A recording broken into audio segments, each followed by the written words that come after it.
Iléyá o, ọmọ Yorùbá o, iléyá. Bí a kò bá mọ bí à ń lọ, ṣèbó yẹ ká padà sílé. Ká jáwọ́ lápọ̀n tí kò yọ, ká lọ gbómi làkàná. Iléyá, ọmọ Yorùbá o, iléyá ọmọ Yorùbá. Ṣó tí mo mú wá nílé ni, ẹ̀yin àgbààgbà lẹ Yorùbá ni mo wá pè ṣàkíyèsí. Ẹ̀yin olówó lẹ Yorùbá, ẹ̀yin ọ̀tọ̀kún lẹ Yorùbá, ẹ̀yin tẹ́ ẹlẹ́nu lẹ́ẹ̀kan lẹ Yorùbá, àti ẹ̀yin tálíkà tí ẹ believe pé ká dá dúró ló máa pè wá. Ẹ̀yin ni mo torí ẹ̀ wá o. Kẹ́ wá wo bí àwọn ọmọ Yorùbá bí wọ́n ṣe ń ṣe dáadáa fún ìlú mi, fún ìlú àwọn òyìnbó aláwọ̀ funfun. Àwọn tá à ń ṣọmọ ọ̀dọ̀ fún tí mi inú ò fẹ́ rí mi wá látàn. Ẹ lọ sí UK. Mo sọ nínú show mi lánàá kẹ́ wò bọ́kàn tí wọ́n nà. Tí bọ̀bọ́ yẹn tó bá yé, tó bá fi lè yé, Ọlọ́run nífẹ̀ẹ́ púpọ̀ ni. Bóyá a rí nǹkan tí ìyá ẹ̀ ti ṣe síwájú Ọlọ́run, tọ́lọ́run torí ẹ̀ là. Àwọn tí wọ́n nà bọ̀bọ́ yẹn, wọ́n lé ní 100. Ẹgbẹ́ kan nìyẹn dúró sí. Ẹ wá wo àwọn ọmọ Yorùbá tí wọ́n ń ṣe dáadáa nínú ayé. Tí òǹgbẹ ilẹ̀ Yorùbá ń gbẹ wọ́n. Tí gbogbo wọn tẹ́ pé kò sílùú tí wọ́n lè wà, wọ́n á sọ èdè Yorùbá ṣáá ni. Spirit yẹn á wọnú ara wọn. Wọ́n á sọ èdè Yorùbá ṣáá ni. Olympic tí wọ́n lọ lọ́dún ni. Ṣé ẹ ti gbọ́ pé Nàìjíríà wọn ò gba ẹni medal ẹyọkan ló kéré jù báyìí, Nàìjíríà gbà. Mi ò fi yọ àwọn ọmọ tó lọ síbẹ̀ o, torí àwọn alálùbáríkà làwọn ọmọ yẹn. Àwọn ọmọ tí wọ́n tó kówó lé lórí ni. Kí n tó wá lọ sọ́dọ̀ tí wọn, ẹ kọ́kọ́ bá mi wo ọmọ wa yìí. Ọmọ wa ni. Ọlọ́run ṣọmọ wa lọ́mọ, ṣọmọ wa lọ́mọ. Ọmọ tó bá ti jẹ́ ọmọ tó bá dáa, tó ṣe dáadáa nínú ayé, tó máa ń di ọmọ gbogbo ayé. Ara àwọn ọmọ wa ni. Sọ̀rọ̀ jàre ọkọ mi. Ẹ ṣé Olúwa, ẹ ṣé bàbá o, ẹ ṣé Olúwa, àwa dúpẹ́ bàbá. You're telling me about your Nigerian route. Well, we'll talk about it in Budapest. Wow. Will they be celebrating with you? Yeah, they will. I guess my mom, my dad, they're in front of the TV watching right now, and it's crazy. I mean, I'm a German and my dad is Nigerian, so I'm both. I'm a mixed girl, and it just makes me proud to represent Nigeria. Ekiti State, Omuoke, where my dad comes from. Oh, that's nice. Yeah, and also my hometown, Belheim in Germany. Yeah, it just gives me so much confidence to know that there's so many people out there supporting me, and they believed in me in times where I couldn't believe in myself, and they just spoke so many encouraging words into my life. Also, the support from my church. I go to an international church, Christ Gospel City in Karlsruhe. You're still going to sing for me afterwards, but go on. Yes, oh, thank God. And I'm just so overwhelmed that, yeah, they supported me all these years and they believed in me, and we're definitely going to rejoice. I woke up this morning and I read the Bible verse that says, "Be bold, be strong, for the Lord thy God, he's with thee." So I think this really gave me confidence to perform on such a high level. He gave me so much peace, he gave me so much joy, that I was able to perform in my first attempt. 20 meters was so crazy. So really, it is the grace of God that I am here, that I am alive, that I am healthy. And I just give glory to God that I was able to perform so well. Ọmọ wa nìyẹn. Olúwa yẹ mi sí. Ògúnléyè. Ẹgbẹ́ tó ti wá Èkìtì. Ọmọ wa nìyẹn. Olóhùn ìní fún Germany. Ọmọ wa nìyẹn o. Number 1 lẹ ṣe rẹ̀ tí rí nǹkan kan. Bẹ́ ṣe wo show yìí, bẹ́ ṣe ń gbọ́rọ̀ lẹ́nu ọmọ yìí, báwo lẹ ṣe ń feel? Kí ló wá sọ́kàn yín? Kí ni èrò tó wà ní ọkàn yín? Aside pé bóyá ìyá ìjọmọ Germany, oríkì ló ń kí o, bẹ́ẹ̀ bá mọ̀. Tẹ́lẹ̀ ìbá mọ̀ bí wọ́n ṣe ń kí oríkì Èkìtì State, ṣó máa kí àbí òní kí? I'm from Nigeria, I'm a Miss Kinikan, but on go inside Nigeria yẹn, on go inside well pé Èkìtì lòun ti wá o. Yẹ́misí Ògúnléyè nìyẹn. Ọmọ wa ni. Nílẹ̀ Yorùbá. Òun ló ń ṣe dáadáa. Fún Germany. Àìtódò tọ̀ sí ni àkèré díjú kọ̀ọ̀kọ̀ díjú mo fẹ́ tọ̀. Tíyàn bá tódò tọ̀ sí, á ní kó lúwẹ̀rí kó lajú kalẹ̀ báyìí kó ń rọ́tọ̀ sílẹ̀. Ìgbà tí olóòyà Igwe tó lọ sí kíní àìrídìí olókun. tí wọ́n lọ ṣí pọ́nrán fún olókun justice for Olúwẹ̀rí wọn ò ní kẹjà ẹni ẹja díjú tí wọ́n fi ṣí pọ́nrán kalẹ̀ ọmọ wa kan ni number 1 nìyẹn. Ǹjẹ́ mọ̀ wípé Nàìjíríà tí wọ́n lọ sí Olympic lọ́dún ni wọn ò gba mẹ́dà kankan rẹ́bù síra ọkọ kí n tó sọ àwọn tó kù fún yín. Àwọn ọmọ tí wọ́n lọ síbẹ̀ àwọn àṣìṣàtò òṣò àlà àgbà bọ́là ọmọ làwọn ọmọ yẹn gbogbo wọn pátá mi ìdẹ́nìkan sí nínú wọn olóríire ọmọ ni wọ́n. Yes, wọ́n what láti spend owó lé lórí instrument ni wọ́n. But máa ṣọ́ọ̀kì yín o ẹni tẹ́ ń wò lẹ́gbẹ̀ẹ́ mi she is the first obìnrin lòun náà she is the first Nigeria to make ẹ̀ dé Olympic nínú àwọn tó ń cyclist àwọn tó máa ń wa kẹ̀kẹ́. She is the first person first Nigeria to make ẹ̀ Paris 2024 Olympic. Ẹ wo training tó ti ṣe nílé ẹ wo wàhálà tó ti ṣe nílé kó tó make ẹ̀ to that extent. Nígbà tí gbogbo àwọn tó kù tó ní ó yá o ẹ wá wa kẹ̀kẹ́ o oníkàlùkù ń wa kẹ̀kẹ́ tiẹ̀. Pàtí wọ́n pe ọmọ Nàìjíríà pé ó yá o Nàìjíríà ló kàn wá kẹ̀kẹ́ tiẹ̀ o. Ẹ̀yin tẹ́ bá mọ̀ tó ṣẹlẹ̀ sí cyclist ẹ wá mi kọ sí comment section. Can you imagine? Kò ní kẹ̀kẹ́ tó máa wà. Kí ni mo sọ fún yín? Kò ní kẹ̀kẹ́ tó máa fi compete pẹ̀lú àwọn akẹgbẹ́. The first person ó make it 2 record o. First person to make it the Olympic. And the first and tí wọn ò rí kẹ̀kẹ́ bicycle. Èló ni wọ́n ta bicycle ní Paris. Kẹ́tẹ́ pé ẹ fẹ́ ná currency àwọn ọmọ tí yín nìkan náà lè máa ná yẹn fún. Ṣé bóyá kẹ́tẹ́ bàbá Súlè ní Dùgọ̀ràn àbí lẹ́yìn Àgàràwú àbí ní Dùmágbò ẹ̀yin tó ti máa ta machine yẹn wọ́n ta kẹ̀kẹ́ níbẹ̀ kódà bó jẹ́ pé àlòkù kẹ̀kẹ́ kẹgbẹ́ sínú wheelbarrow kẹgbẹ́ lọ kó nǹkan fi ṣe kó nǹkan fi participate kó fi compete pẹ̀lú àwọn ẹgbẹ́ àwọn Germany ẹgbẹ́ mi dáadáa the Germans àwọn ni wọ́n ya ní kẹ̀kẹ́ tó lò. Ẹ sọ fún mi báwo ló ti fẹ́ gba medal. Gbogbo ọmọ tí ò pass ní kíláàsì kọ́ ni ò mọ̀wé. Ọmọ mi kò tó kú òǹlé ó ti pé ìyá àtọ̀bá àwọn sì ń gbéra wọn ṣépè tó bá dé kíláàsì tó bá kọ́ ní nǹkan tó máa yé ṣó máa wọ́pọ́lọ́ ẹ̀ eléyìí tó struggle gbogbo ayé ẹ̀ Olympic 2024 bóyá wà yẹn a tún gbàwẹ̀ because we believe in prayer a gbàwẹ̀ a gbàdúrà o kó tó mẹ́kẹ̀ débẹ̀ o ó wá débẹ̀ ṣé wọ́n pa ògo ẹ̀ sìn àbí wọn ò pa ògo ẹ̀ lẹ́sẹ̀ wá pé Yẹ́misí bàbá Yẹ́misí kú òǹlé ó lọ fẹ́ yẹya Yẹ́misí wọ́n ti bí Yẹ́misí wọ́n ti bí òun sí Germany tó fi wá ń ṣe rere fún Germany. Number 2 ẹ bá mi wo beautiful girl Rasheedat lórúkọ ẹ̀ Adeleke. Àwọn náà ń jẹ́ Rasheedat Adeleke àwọn ni wọ́n ń jẹ́ Adeleke kì í ṣàwa Yorùbá ni àti ìyá àti bàbá tiẹ̀ Yorùbá ni wọ́n born by Mr. and Mrs. Adeleke Irish ni ibẹ̀ ni wọ́n bí sí ibẹ̀ ló ti ń ṣe dáadáa nínú ayé 400 meters tí wọ́n sá òun ló gba ògo fún Irish nínú 400 meters tí wọ́n sá báyìí pé 50 seconds ó break record yẹn 7 individual records lórúkọ ẹ̀ wà ń bẹ̀ ọmọ wa ni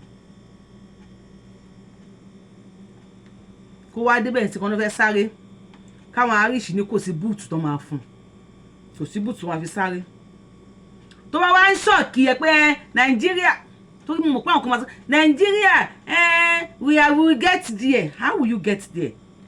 So ti bèrè lọ́wọ́ ara ẹ̀ ló ní budget tí wọ́n budget fún Olympic tí wọ́n lọ yìí 12 billion naira. You heard me right, 12 billion naira. But unfortunately nínú 12 billion naira yẹn wọn ò lè ra kẹ̀kẹ́ fún ẹni tó lọ compete fún cycling. Ẹni tó lọ wa kẹ̀kẹ́ fún wọn ò rówó ra kẹ̀kẹ́ ní 12 billion.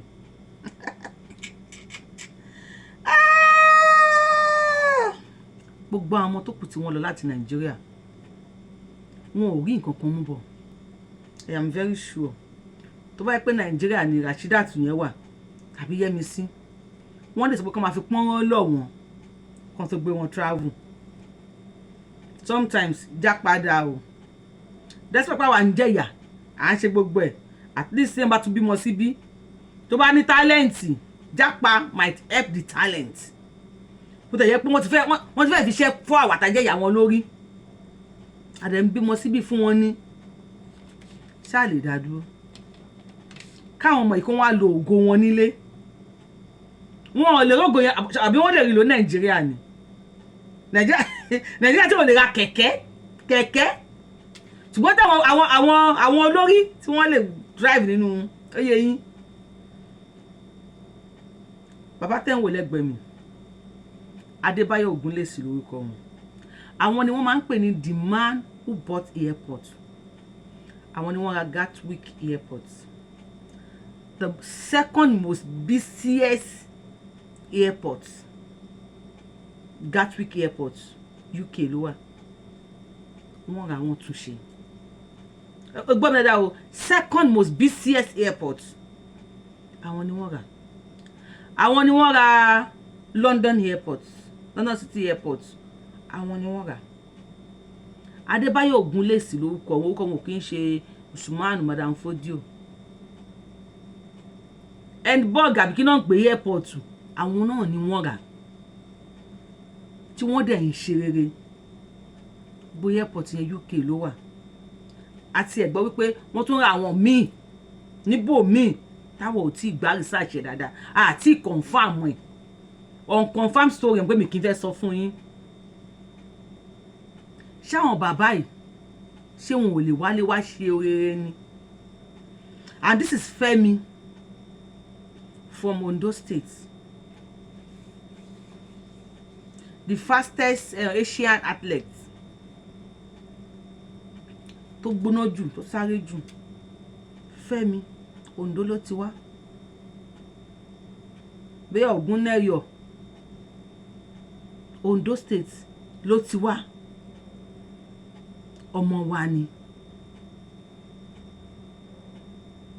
Kí ló tẹ̀ mú àwọn instrument ti wa, àwọn tí wọ́n lè ṣe àǹfààní ilẹ̀ Yorùbá Nàìjíríà ti lé wọn dànù sẹ́yìn odi sókè òkun.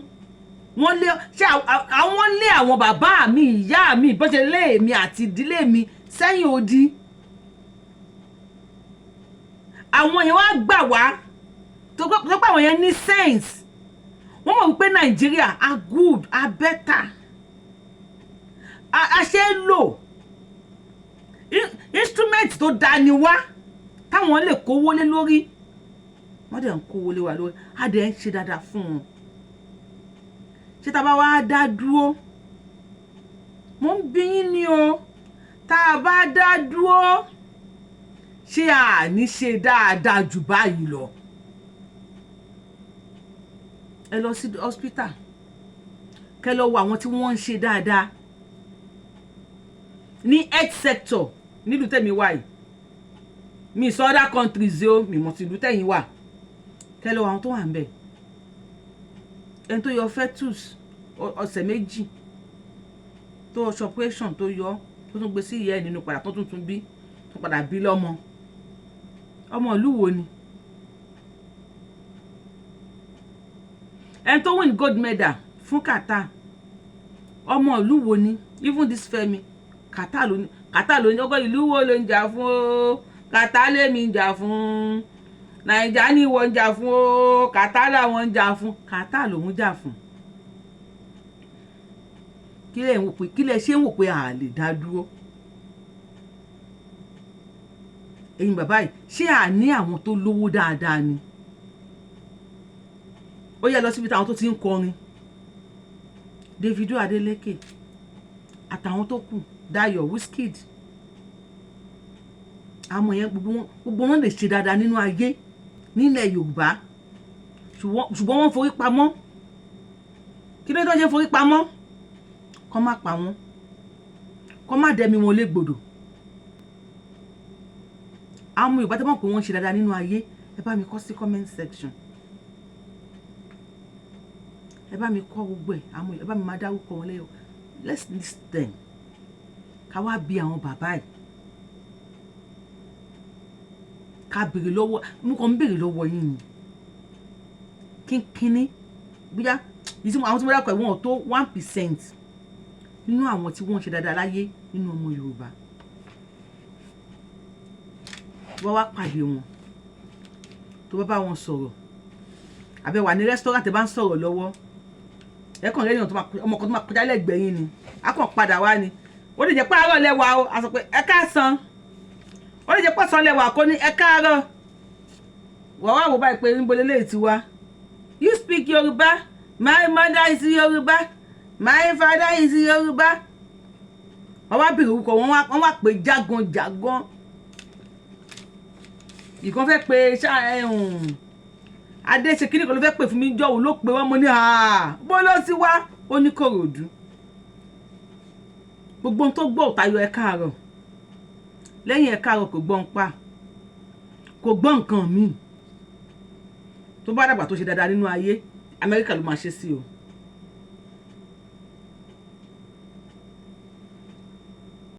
Now meet the 8 àwọn ọmọ àlùbáríkà Nigerian tí wọ́n ṣe dáadáa nínú Olympic yìí fún other countries. Yorùbá we will always be there níbi tí wọ́n bá ti ń ṣe rere.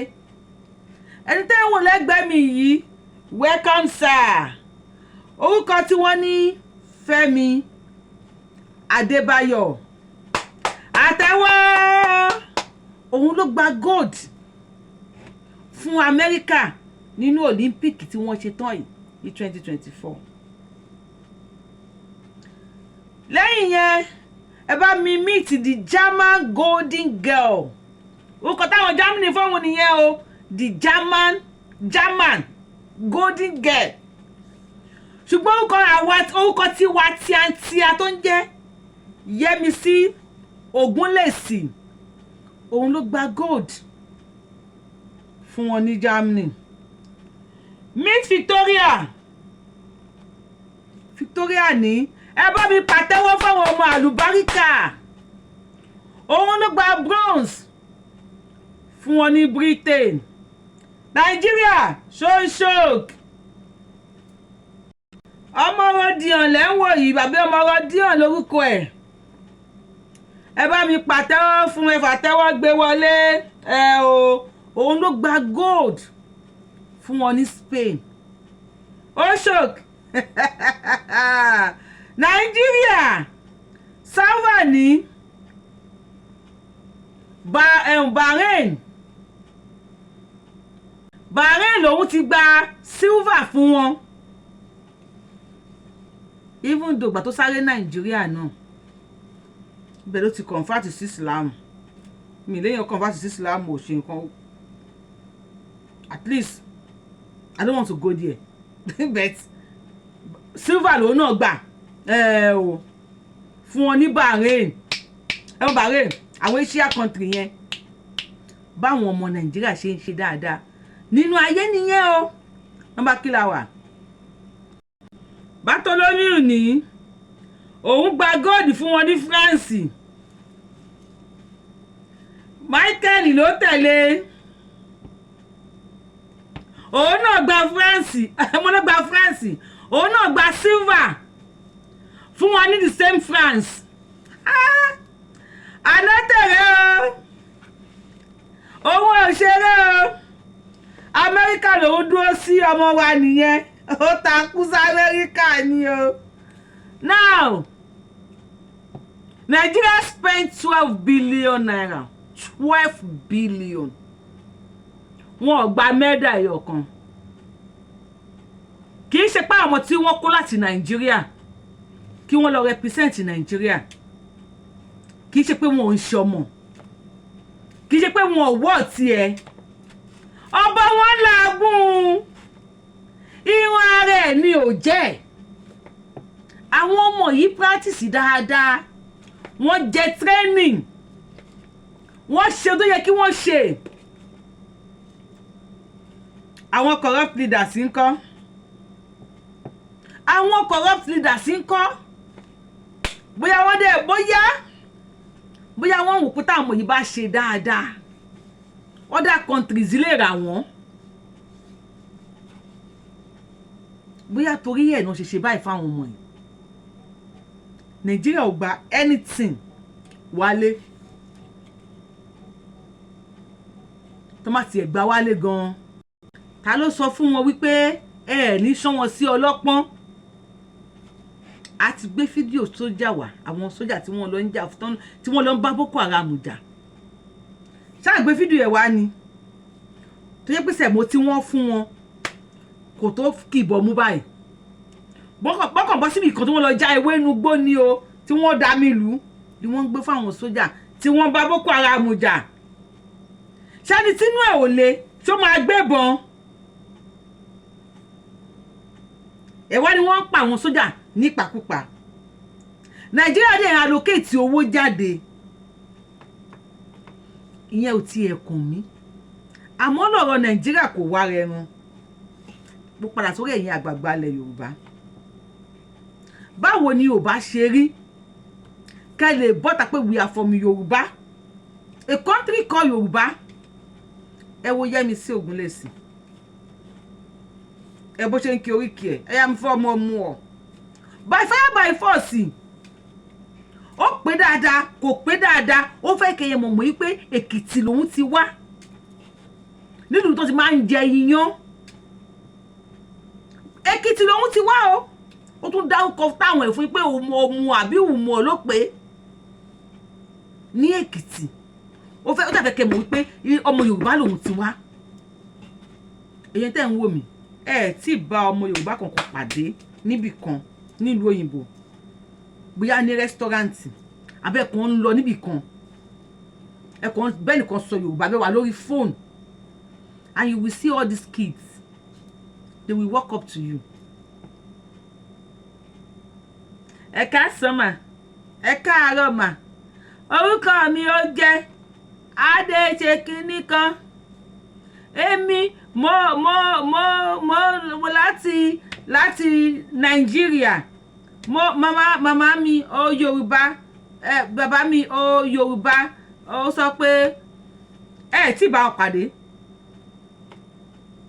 Tẹ́ bá wá dúró tẹ́ ń bá wọn sọ̀rọ̀, tẹ́ fún wọn láyè. Tẹ́ bá lè read the body language wọn. Ẹ mọ̀ pé táwọn ọmọdé bá rí opportunity pé plane rẹ o. Ilẹ̀ Yorùbá ti dá dúró. Ọmọ mi ò ní dúró pátá ẹ̀. Ọmọ mi kò ní dúró mú anything wípé ilẹ̀ Yorùbá ti dá dúró. Ó fẹ́ mọ̀ ilẹ̀ Yorùbá yẹn. Many of them tó bá wá kí yín báyìí. Tẹ́ bá ṣá fídíò movie tó pé wọ́n ṣe ní ìlú òkè. Àwọn ordinate movie tó tẹ́ bá ṣá sí báyìí. Wọ́n yẹn máa la nílò tó máa wò ní. You will not hear from them pé ẹ gbé channel yẹn kú o mo fẹ́ wo kinní kan. They will feel amazed. They want to know where they come from. A fẹ́ lọ rí ìlú wa. Báwo ni ìlú wa ṣe rí? Ọmọ Yorùbá ni mí. So báyìí ni ilẹ̀ Yorùbá ṣe rí. This is all they are asking from you. Yes, they want to see it. They want to see ilẹ̀ Yorùbá. Jẹ́ kán wá kí ẹ. Àbí kẹ́ ní party ṣe. Wàá rí ọmọ mi bí mo ti máa rí ṣoṣoro ni. A máa sọ fún yín pé can I have àmàlà? Put that yellow stew. Gbẹ̀gìrì náà ń pè ní yellow stew. Mo ti lọ party bẹ́ẹ̀rì. Tóyìnbó sọ pé kán fi yellow stew sí. Mo ní yellow stew. Wọ́n ní gbẹ̀gìrì. Ọmọ gbẹ̀gìrì jẹ ni. Wọ́n ní orúkọ mi ni kí ló pé orúkọ ẹ̀jọ́ náà? ṣé Fọláṣadé àbí Fọlákẹ́mi orúkọ mi ni Fọlá kìíní kan ló pé ńjọ́ náà mo rò pé pẹ̀lú irun tó kọ́ ìlì yìí pẹ̀lú mú èso soro yìí orúkọ mi ni Fọlákẹ́mi èmi mo wá láti Ondo State ni mo ti wá ló ń sọ gbogbo ẹ̀ fún mi ńjọ́ náà kò rántí sọ wípé ọmọ Amẹ́ríkà ni ìyá òun ọ̀tìgbà tí mo bí wípé bẹ́ẹ̀ tí white tó wá ní kọ́lọ̀ yìí ó ní my mother pé white ni ìyá òun white America ni ìyá òun ó dùn mí mi discriminate pé bàbá ẹ̀ ṣe fẹ́ funfun ó dùn mí because àwọn questions tó bí mi pé báwo ni Nàìjíríà ṣe rí and she's 19 ó wá ń bí mi báwo ni Nàìjíríà ṣe rí bí wọ́n sọ pé Boko Haram wà ní Nàìjíríà òun sọ fún ìyá òun pé òun fẹ́ lọ bá bàbá òun ní Nàìjíríà ìyá òun sọ pé wọ́n máa jí òun gbé pé àwọn Boko Haram wà ní Nàìjíríà ẹ̀kọ́ kan tí bàbá mi bá wá wò òun báyìí ó máa ń dùn wọn ni tó wọn lè mú òun lọ sílé.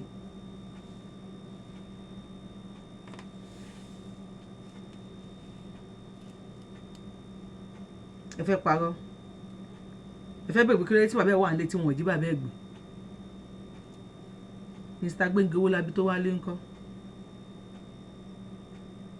lẹ́yìn yẹn bẹ́ẹ̀ tí wọ́n ti jí gbé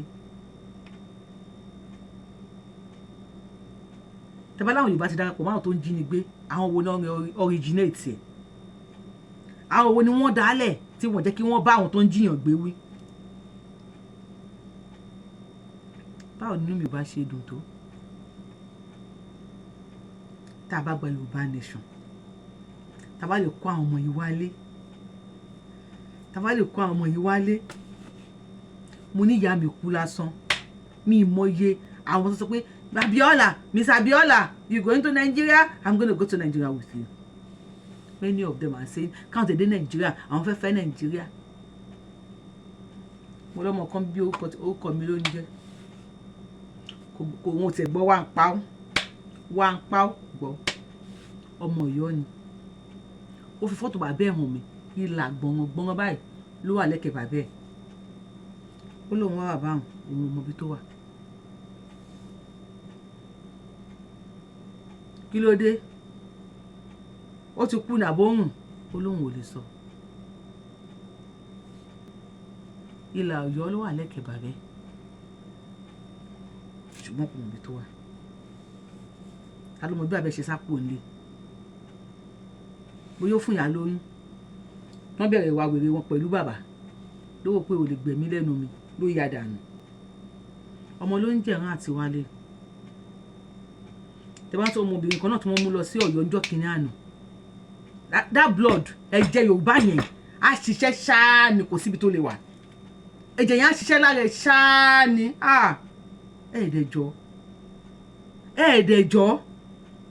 ẹ̀ẹ́dẹ̀ ṣe wọn tẹ́ ẹ lè ṣe lásìkò tẹ́ wà ń bẹ̀ yìí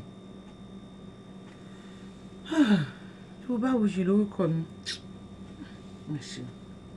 mi regret pé mo jẹ́ ọmọ Yorùbá Ọlọ́run mi regret pé mo wá láti ìran Yorùbá ajé ògún gbọ́ mi regret o tó máa ń rántí pé Yorùbá ni mí inú mi máa ń dùn ni mo fẹ́ bẹ̀rẹ̀ sí ní sọ̀rọ̀ mo kó kọ́ wo ni mo lè sọ̀rọ̀ àmì kakú ló ń sọ orúkọ kìíní kan kò wo ṣùgbọ́n torí ìfẹ́ tí mo ní fún ìlú mi ní Yorùbáwùyí tó gbà mí tí mo bá múra tán máa wọ aṣọ wa tán láti mo wà Nàìjíríà tí mo wà nínú ìgò tí mo ń jẹ́ jean tí mo bá wọṣọ tán tí bá wọra mi báyìí mo fine mo wuyì irú èmi sì kí n wá Nàìjíríà irun ṣíṣe mi ò kọ́ mo mọ ohun ṣe máa ṣe fáwọn ọmọ máa ṣe fárata máa tó ṣe fúnra mi ò kọ́ ní anywhere there are many things tí mo mọ̀ tí ò sí pé mo kọ́ mo mọ òwò mo kọ́ òwò lọ́dọ̀ ìyá mi mo dẹ̀ mọ̀ nípa òwò dáadáa ká ṣe bísínẹ́sì káràkátà ká tó gúnrogójì in a normal way in a legal way tí ò kì í ṣe illegal ká gbéjà kalẹ̀ ká báyàn sọ̀rọ̀ ẹni orí mi kò rí ẹnu kọ́ ẹni tí orí mi ò rí nǹkan kan nígbà tí mo wọ Amẹ́ríkà tí mo lọ bá wọn pọnọpọ̀ ṣiṣẹ́ kọ́ company tí mo kọ́ ti bá ṣiṣẹ́ tí mo ní mo fẹ́ mo kú ò ń bẹ̀ mo ní mo fẹ́ kú ò àwọn kọ́kọ́ wò bí ya kìíní ni mo ní màá lọ mo kú ò ń bẹ̀ báyìí ọ̀gá yẹn padà gbọ́ náà kí ni èmi when I'm serving you when I'm with you I'm gonna gbogbo ara mi máa fi bẹ́ẹ̀ ṣe ṣùgbọ́n tí má ti yí padà gbọ́ ni mo gbọ́ mi ò gbọ́ kọ́ àṣàkẹ́ ni mi wọ́n á gé mi létí lọ ni because I will try all my best mi ní 99% loyalty to anybody 100% ni máa fún ẹ tí máa bẹ́ẹ̀ ṣe máa ṣe tọkàntọkàn pẹ̀lú ẹ ni tí n bá ní bẹ́ẹ̀ ṣe mọ́ mi ní pretend o mi ò bẹ́ẹ̀ ṣe mọ́ náà ni tó bá dé àwọn ẹ̀kọ́ ṣe lórí ẹ̀ mo ti fi ẹ̀lẹ̀ nìyẹn pẹ̀lú àìkàwé mi tí mo wọ up of top view wọ́n mọ̀ pé èèyàn wọ bẹ̀ ọlọ́run alájẹ ń gbọ́ wọ́n fòwò kọ́ àwà fíìdì àwọn alákọ̀wé wọ́n lè jẹ́ lọ́nbẹ̀ o ṣùgbọ́n fíìdì ká ṣòwò ká ṣe káràkátà àwọn náà wá tíráì níwọ̀n bá ti wà ọlọ́run ló lágbára dèèyàn lọ mi ò regret kó wọ́n kí tó travel rárá mo tó ti ń fi travel lọ mí pé àwa travel kí lè lọ ṣe because we are making money no pure water àìtọ́ mi ká ṣọ́ọ̀tì á mèkì owó àti wà tẹ́ gbé